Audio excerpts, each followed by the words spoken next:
the Silk Road, a name that evokes mystery, adventure, and the promise of treasures from far-off lands. But what if I told you that this wasn't just a road, nor only about silk? It was the world's very first information superhighway, a network that stitched together empires, religions, technologies, and ideas long before the internet ever existed.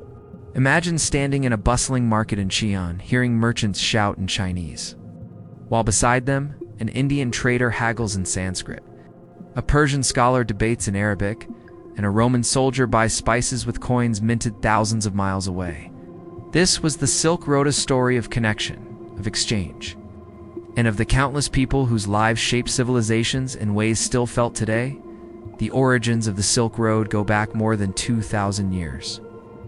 To the Han Dynasty of China. Around 130 BCE, the Chinese Emperor Wu sent an envoy named Zhang Qian deep into Central Asia, searching for alliances against nomadic tribes that harassed China's northern borders. What Zhang Qian found instead were kingdoms, cities, and trade routes stretching all the way westward. He saw horses in Fergana, prized by the Chinese for their speed and strength. He brought back tales of Persia and beyond. The emperor realized something powerful. China's prized silks, jade, and porcelain could travel outward, while exotic goods from faraway lands could flow in. With that, the foundations of the Silk Road were laid, but to call it one road would be misleading. The Silk Road was never a single paved highway like a Roman road. Instead, it was a sprawling web of overland and maritime routes that connected East Asia to the Mediterranean, cutting through deserts, mountains, and seas. Camel caravans trudged across the Taklamakan Desert, their bells jingling in the dry air. Traders climbed snowy passes in the Pamir Mountains, braving avalanches and bandits. Ships hugged the coasts of India and Arabia, laden with goods that could not survive overland travel. From Cheyenne in the east to Antioch and Constantinople in the west, these arteries carried not just silk, but a kaleidoscope of exchange. And what exactly moved along this network? Of course, silk was the most famous. Chinese silk, woven so finely it seemed to glow in the light, became the luxury good of the Roman elite.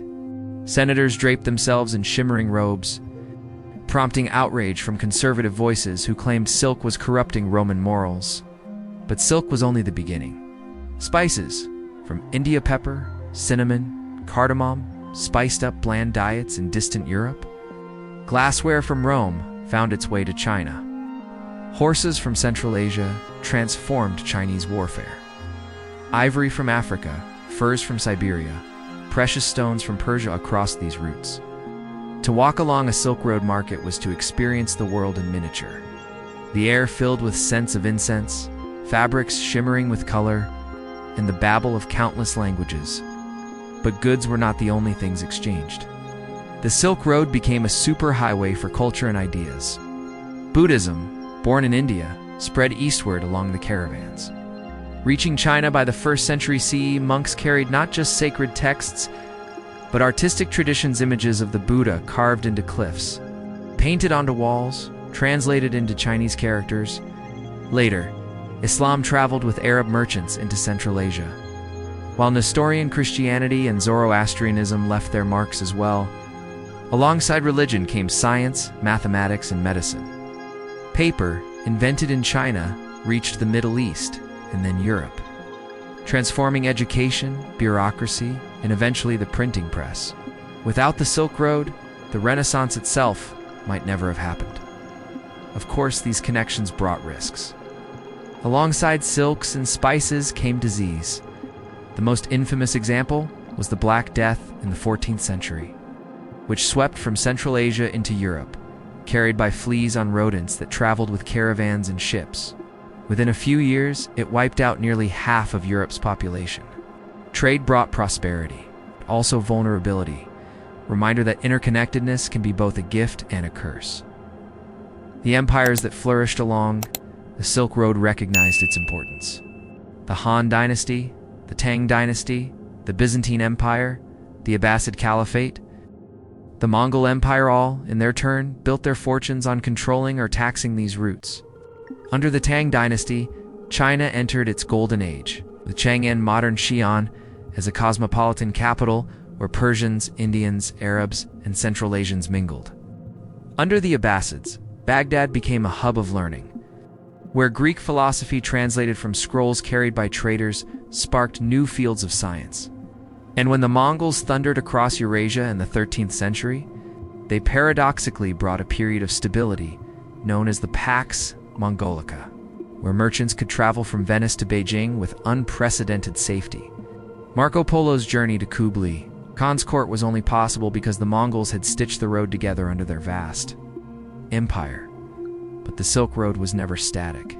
It shifted with politics, climate, and technology. Routes changed as kingdoms rose and fell, as deserts swallowed cities, as new empires imposed new tolls. When the Ottomans captured Constantinople in 1453, they disrupted the western reaches of the road, making overland trade more difficult for Europeans. This, ironically, fueled the age of exploration. Desperate to bypass the costly middlemen of the Silk Road, European sailors like Vasco da Gama and Christopher Columbus sought sea routes to Asia. In doing so, they discovered new continents, linking the old world with the new. In this way, the Silk Road didn't end, it transformed into global maritime trade, laying the foundation for our modern, interconnected world. The legacy of the Silk Road is everywhere. In our cuisines, where spices from Asia, flavored dishes in Europe, in the Middle East, in our religions, where ideas that once crossed mountains and deserts are now practiced by billions, in our technology, where inventions like paper, gunpowder, and the compass reshaped human history. Even in our language, the word serendipity comes from the Persian name for Sri Lanka, once a key stop in Indian Ocean trade. And today, when nations speak of building new Silk Roads, like China's Belt and Road Initiative, they are consciously evoking this ancient memory of connection. But perhaps the greatest legacy of the Silk Road is the lesson it teaches us about humanity itself. Across deserts, across mountains, across languages and cultures, people have always found ways to connect, to trade, to share. The Silk Road was not just about wealth or luxury, it was about curiosity, the human desire to reach beyond the horizon. It was a road of merchants and monks, of soldiers and sailors, of poets and scholars. Each step, each bargain, each caravan added to the tapestry of human history. Yet even with all its wonders, the Silk Road had its dark side. Wars were fought for control of its cities. Bandits preyed on the caravans. Merchants often paid extortionate taxes to local rulers. Empires rose and fell, built on the wealth of trade, but also ruined by its fragility. Still, generation after generation returned to those same dusty tracks, because the promise of what lay at the other end was always worth the risk. Think for a moment about a single bolt of silk, woven in a workshop in China, perhaps dyed with safflower petals to a brilliant red, carried on the back of a camel across deserts, traded for glassware in Samarkand, resold for spices in Persia, loaded onto a ship in Alexandria, finally draped across the shoulders of a Roman noblewoman. That single piece of fabric embodies the entire journey of the Silk Road, one thread connecting half the world. And this is why the Silk Road still fascinates us. It is a reminder that history is not a series of isolated civilizations, but a web of connections, a dialogue that has always existed across borders. From the Han emperors to the Venetian merchants, from the Buddhist monks to the Mongol Khans, the Silk Road bound together people who might never otherwise have known of each other. It turned strangers into partners, enemies into allies, and distant lands into neighbors. The Silk Road was more than a trade network.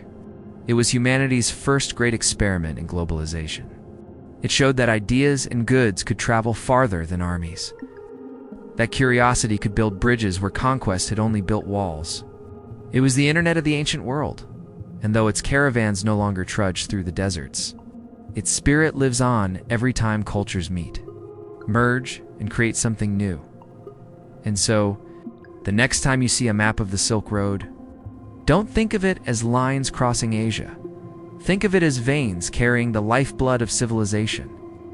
Think of the merchants, the monks, the soldiers, the nomads, and the dreamers. Think of the silk that dazzled Romans, the spices that transformed feasts, the books that spread ideas. Think of the diseases that warned of connection's dangers, and the innovations that proved its power. The Silk Road is not gone. It is still with us, in every connection we make, every culture we share, every idea that leaps across borders. It is the story of us all.